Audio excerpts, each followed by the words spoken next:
Noong 2023 naman, naglabas ng 600 million si Senador Joel Villanueva.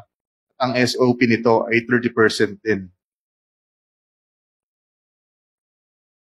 If I'm not mistaken, sorry.